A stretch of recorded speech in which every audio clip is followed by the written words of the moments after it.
saja kita laksanakan rapat koordinasi. Rapat koordinasi terkait adalah percepatan pelaksanaan Permen 14 tahun 2024 tentang pengadministrasian dan pendaftaran tanah wilayah masyarakat hukum adat. Dan hadir Menteri Adat BPN, kemudian Eselon 1 dari KLHK, dari KKP, kemudian dari Kemendagri, dan dari Kemendes. Kita membicarakan bagaimana bisa menyamakan regulasi untuk bisa menyelesaikan permasalahan-permasalahan tanah wilayah masyarakat hukum adat. Untuk itu memang diperlukan satu kegiatan bersama atau langkah bersama.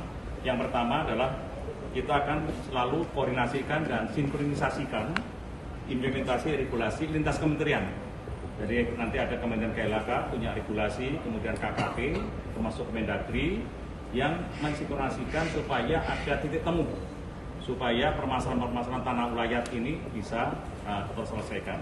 Kemudian yang kedua adalah melakukan sosialisasi bersama berbagai regulasi lintas kementerian termasuk dengan masyarakat hukum adat.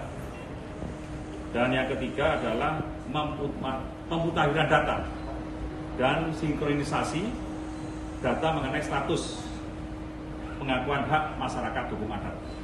Dan yang keempat adalah koordinasi dan sinkronisasi penentuan lokasi pilot project bersama, sehingga tempatnya di mana, lokasinya di mana itu kita bisa ketahui dan kita akan lakukan inven dan inden, dan setelah itu Kementerian Adat BPN akan melakukan pendaftaran.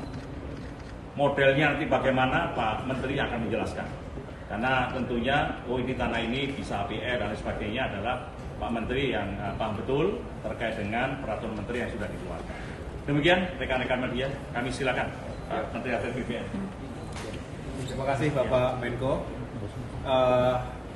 Isu yang dibahas pada rakor yang dipimpin langsung oleh Bapak Menko Polhukam dan dihadiri oleh jajaran kementerian terkait lainnya, termasuk khususnya Kementerian Adat BPN ini sangat penting dan juga merupakan isu sensitif karena berbicara eksistensi masyarakat hukum adat di berbagai daerah di Indonesia ini bukan hanya berbicara isu keadilan, kesejahteraan, tapi juga pasti ada kaitan dengan politik, hukum, dan sosial. Bahkan ada kaitannya dengan keamanan. Oleh karena itu, terima kasih kepada Pak Menko yang telah menghimpun berbagai stakeholders untuk mencari solusi, termasuk juga membangun semangat sinergi dan kolaborasi serta sinkronisasi baik di tingkat pimpinan maupun dilaksanakan di lapangan.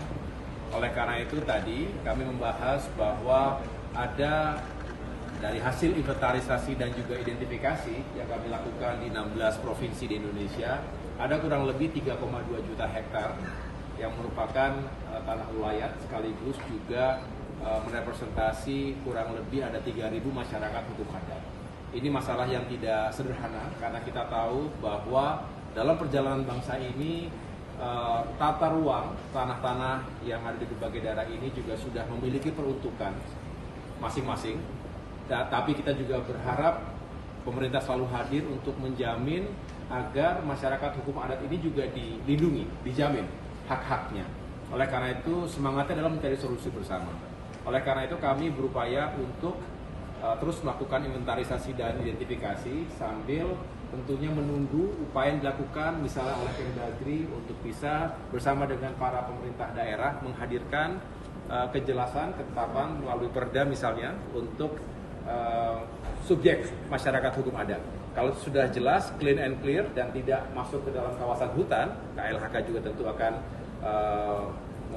melakukan berbagai penelitian sehingga setelah itu baru bisa kita terbitkan statusnya, utamanya hak pengelolaan lahan bagi masyarakat hukum adat tersebut. Jadi esensinya adalah bagaimana masyarakat hukum adat ini bisa mendapatkan haknya, dilindungi, dan juga justru tanah tersebut bisa memiliki nilai ekonomi produktif bagi peningkatan kesejahteraan mereka. Demikian. Ya, cukup ya.